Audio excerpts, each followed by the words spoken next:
Welcome to the webinar, The Very Best of 5S Overview.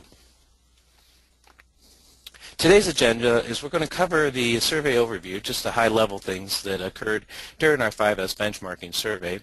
We're going to give you some of the results, just a selected portion of the results. The full report has the detailed items, but we'll give you some ideas to make it so you can see what's going on, and give you a quick sampling of some of the best practices and a couple items for the next steps. So here's the survey overview. So why do a benchmarking survey anyway? Well, we realized there was a lack of good information available for 5S out there, and we wanted to see how companies compared to each other. Maybe they could help each other out to improve and gain some valuable insights how others are implementing the 5S system. And of course, this is a way to share some of the 5S best practices. At 5S Applied, this was one of our ways just to get back to the lean community that's been so good to us. So the survey had 9 categories and 40 questions. And so what we wanted to do is keep the 5S implementers in mind. What would you want to know? What makes a great 5S system? So we covered a few things, including the demographics, the makeup of the people who actually filled out the surveys, some general 5S information, 5S implementation, meaning how you went about doing it, gaining management support, 5S training, audits, reward and recognition, and then operational excellence. And these are questions that were based off the Shingo Prize Award. And then we did a lot with sharing best practices. So let's just do a summary of the selected results. We'll start with the demographics. This page shows that basically there was a lot of different groups involved in completing the survey, and these are just kind of like the high-level ones of what occurred. So 65% of the respondents worked in privately held companies. The other ones were either government or in publicly held companies. 58% were either in consumer goods or industrial goods. And as a side note, 10% were in the healthcare industry. And when it came to filling out the survey, 44% said that their company had annual revenues or sales in the $10 million to $100 million range. Of course, this went all the way up to greater than $500 million. And then 40% said their location of the primary location, or the person who actually was filling out the survey, worked in a facility that was either 10,000 or 10,000 to 100,000 square foot facility. Of course, there were larger and smaller facilities involved. And then 32% of the respondents said they work with organizations that had 101 to 250 employees. And then 32% said that they've been actively pursuing lean for about 3 to 5 years. So let's kind of get going here. So what's in the name? Well, the very first thing we just asked the question is, what do you call your workplace organization system? And 72% of the respondents said they call it 5S. But we do realize that other groups and other organizations do call it other things out there. What we did find is another common phrase that was used is 6S. And most companies would have 5S plus safety equaling 6S. Other ones use things all the way up to 7S, which has included safety and security, or companies even put in spirit, meaning how to get people involved. So this is just a quick breakdown of what most organizations call it. Now, here's a very interesting thing. We ask everyone to rate each of the 5 S's on a scale of 1 to 5, 1 being low, 5 being world-class, and how would you rate your organization? Well, if you notice for SORT, the highest rating was 3 at 42% of the respondents. The average was 3.05. And what I did note here that if you look at it, 70% of the respondents said, over 70% said it was a 3 or a 4. If you look at set in order, once again, the highest rating was a 3, but almost evenly distributed amongst a 2 and a 4 at about 21 and 26%. Now, the average rating or score for this was 2.94.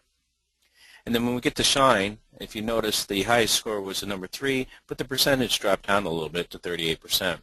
And then to dovetail on the ends there, it's 26 and 25% for 2 and 5. And the overall average for Shine was 2.88. As you can imagine, most groups said they did a really great job at sort, set in order, and shine. And then it starts to drop down from there.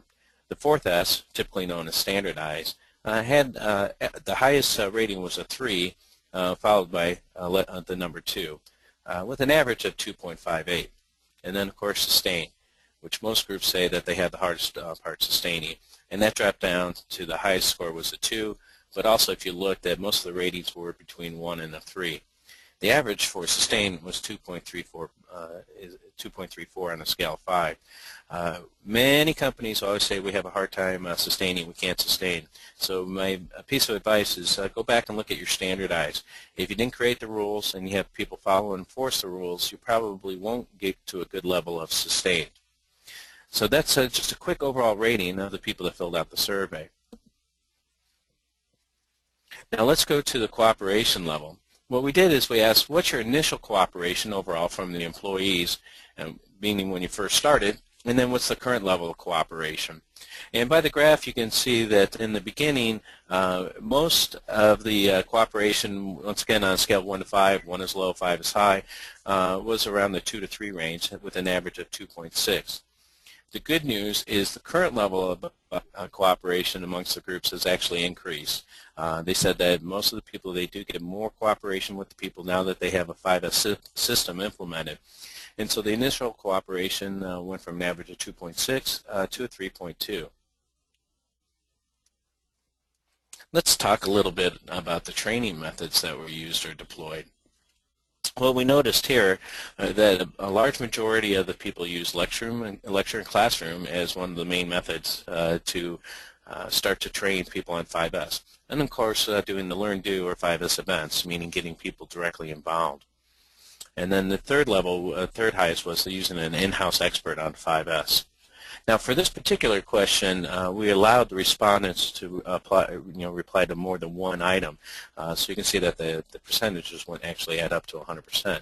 But you do see that after the first 2, there's a marked drop-off, including using DVDs, consultants, books, webinars, etc.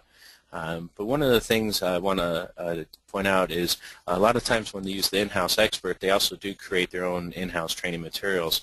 And we actually did see something for a small group, a small portion of it, that sometimes the scores weren't as high overall. Now let's talk a little bit about the training frequency. How often were people trained in 5S? And what was really surprising to me is that most of the respondents, 56%, said that they give training once, or initial training for people on 5S. Once again, I would look at this and go, what was our score? And if our score was low, this will help begin to wonder why. Meaning, if we only trained them once, did they really understand the concepts? And the second part of the question was just what was the percentage of employees that actually received this training. Here it's no big deal, but it just basically shows that companies went across the board from first starting out, not having too many employees trained, only up to about 20%, all the way up to having everyone gone through the training. About over a third of the respondents said everyone in their organization has gone through the training. Now 5S audits, one of the very first things that we notice that there's a lot of organizations who actually do not even perform audits at all. And there's 2 reasons for it. One, they may not believe in audits. The second one is their 5S program or 5S system is so much more mature that audits are not needed. But what I do want to point out, when it came to the effectiveness of the 5S audits, most of the people said that 29% that the 5S audits were somewhat effective and 25% very effective. And then they also mentioned that their 5S auditors were about the same. They were somewhat effective and effective. Now, what I also noticed here is that it does drop down about posting the audit results.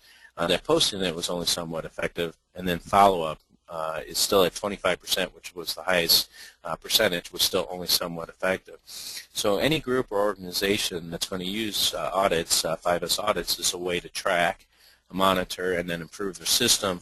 You might want to go back and take a look at it and see how well it's working for you. Now, reward and recognition.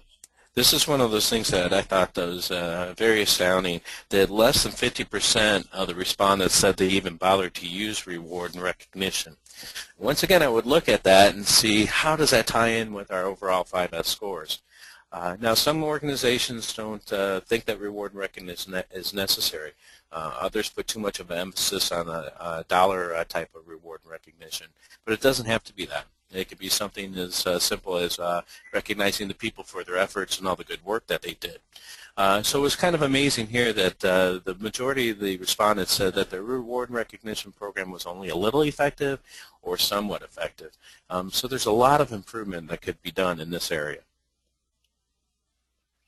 Now this section had to do with operational excellence, and these categories were derived from the Shingo Prize, and you can get more information at www.shingoprize.org. But what we really wanted to do was get a feeling for the people aspect about it, or the operational excellence aspect of your 5S program. And so what we look for here, do you feel that employees respect 5S? And for the most part, they said, yeah, they somewhat or mostly do.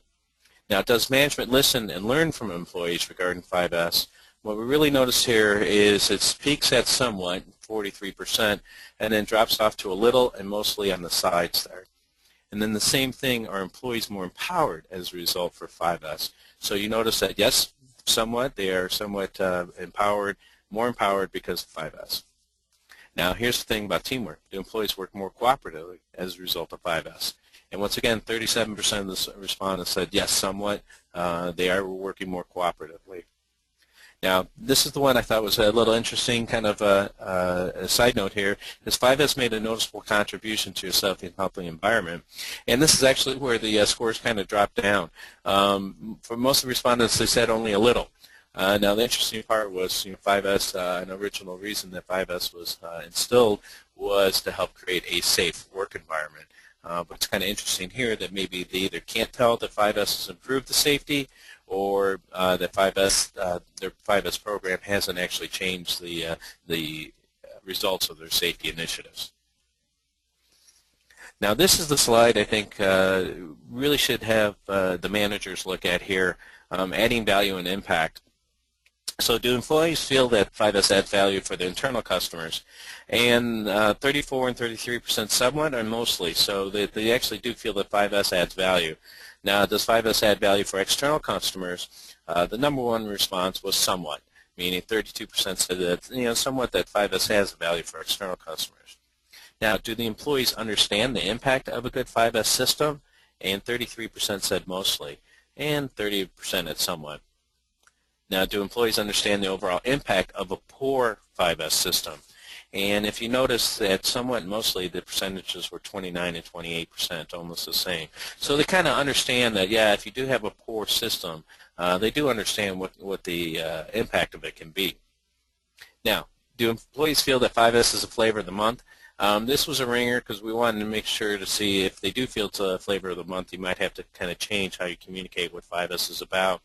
Now, what I thought was astounding is hopefully the answer was not at all, but you did notice that some companies are the highest rating at 30% was a little, and some even said that 5S is somewhat a flavor of the month. A company that I did work with said one of the best things is as they stuck with it after they got past year one, I asked them, do employees still feel that 5S is just something that's going to go away? And they said no. And I asked them why. They go, because we're still working at it.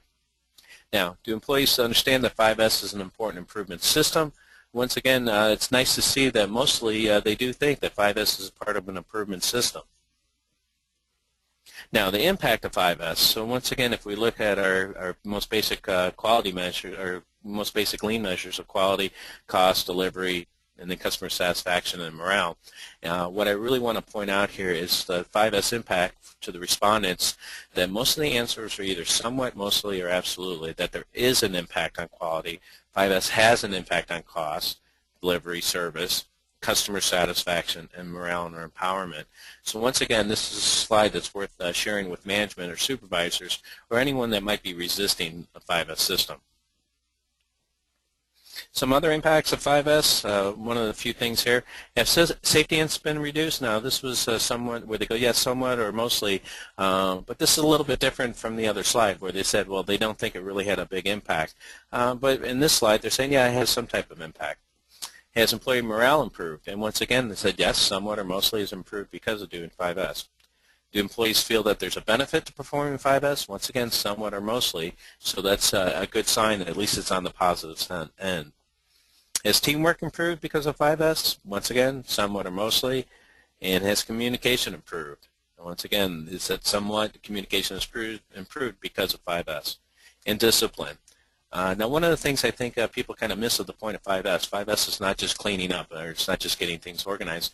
It's really setting the tone for the organization of teamwork and discipline, and not the mean or evil discipline. It's just the discipline of, can you put things back when you're done with it? If you're not disciplined to put things back when you're done with it, it's going to be hard to institute some of the other elements of lean, such as pull system or Kanban. Because if we don't have the discipline to do 5S, we might not have the discipline to do those other things. And this is the one I thought that was pretty important. Has 5S helped with implementing other aspects of lean? And once again, it's somewhat, mostly, and absolutely were some of the biggest replies. So I know a lot of organizations try to start their lean journey with the 5S system, and they realize it doesn't work. 5S, the concepts are relatively easy, and so when they go through the training, they're like, yeah, that makes sense. It's easy to do. But what they don't realize, the 5S system is a little bit harder to implement. Remember, it's not the 5S tools that are hard. It's getting people to change. That's the hard thing to do. But once again, this is something that I'd like to point out for any the management folks, that by putting in a good 5S system, it's going to help you implement the other aspects of lean. To get more detailed information about this, please download a free copy of the ebook, The Very Best of 5S Supply, and it's available on the website at 5ssupply.com.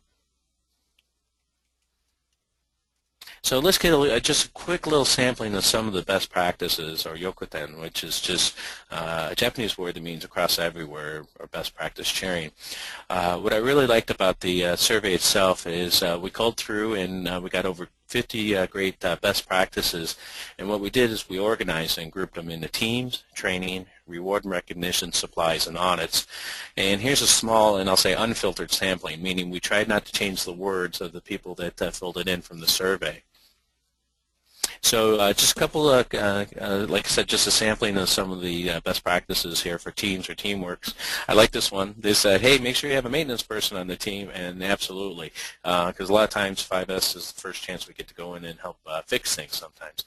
And then they said, make sure you have a map, or what I would call maybe describe as a spaghetti diagram, or the layout of the area, and then before pictures, which obviously we want to tie in with after pictures so we can show improvement. Having the right group of people and team members in the training is highly important. Some of the other best practices will, say things like you got to have people from the work area on the team, and I agree, that's mandatory. This one in particular, I just liked it because they gave a very specific description here. The less motivated members need to be limited to only one per group, and so that's one of their best practices. Personally, I've seen people that have been some of the biggest resistors to 5S as they're part of a Kaizen event team become some of the greatest advocates for it. But once again, these are some of the tips or tricks that you might see in the report. In training, utilize a numbers game or some type of training to help reinforce the concepts. Another trainer uses real-life situations, and they describe things like grocery stores and their kitchen to kind of get the points across. And then a group used the 5S steering committee, which once again, that's something that we recommend to how to set up your 5S system, including the training. Reward and recognition, once again, we notice a lot of groups don't actually use this, but some of the recommendations from the people filling out the survey, including, hey, make sure you have some food. And I would have to agree, food is usually the #1 motivator for the teams there. Another group used a 5S trophy. If the department won, they get to have the trophy. And we heard of other great stories of people using some type of reward that way. Just make sure it's friendly competition, good competition, and not the crush everyone at all costs competition. And then supplies, so people say make sure you have a 5S cart, and we agree, stock it with everything that you need. Audits, make sure that get people involved and share the results immediately and get some feedback. And then, of course, make sure you discuss the findings in the work area. And I like this idea. They said that each day the manager discusses these ideas. So once again, 5S Supply is here to help with your lean implementation. So we do have a free 5S numbers game on our website, and 5S carts and kits, tags, and other things. Feel free to visit, and you can see what we have that'll help you out. So a couple of next steps, a little up every day. All right, so remember, 5S is a system, not a program. People think about programs that go away or the end. 5S is something that's going to be instituted and sticks around forever. Think long term about 5S in your lean implementation, not just 1, 2, or 3 years out. Think of this as something being long term for your organization. Share this report. Grab the report, share it with others, have small discussions, get management involved, and figure out your best course of action. Now, what we'd like to do is challenge you. Share with us one thing, the one thing you can do now to help move your 5S system forward. If you're stuck or you can raise it to another level, what would you do? What would be one thing? Please send it to webinar@5ssupply.com, and we'd be glad to post those up. So stay tuned for more webinars and deep dive sessions. We're going to have some more best practices shared on our social media outlets, including twitter.com/5ssupply, our Facebook page, and our blog. And 5S Supply is here to help. We can do everything from in-house training and implementation to having the right products and items you need to create and sustain your lean efforts. So just a quick wrap-up, conclusion. For 5S success, make sure that everyone participates, no one's exempt, and promote the participation, get people involved. Keep at it, even when it's not easy. Make sure everyone understands what 5S is and why it's needed. Remember, 5S is a low-cost solution, especially compared to searching for items, waiting for things, or breakdowns. And then 5S is the essential building block for lean. So additional resources, including our blog, Facebook, Twitter, but we also have a LinkedIn group. You can watch some of our how-to videos on YouTube or Vimeo, and then visit our Flickr photo stream for some before and after photos.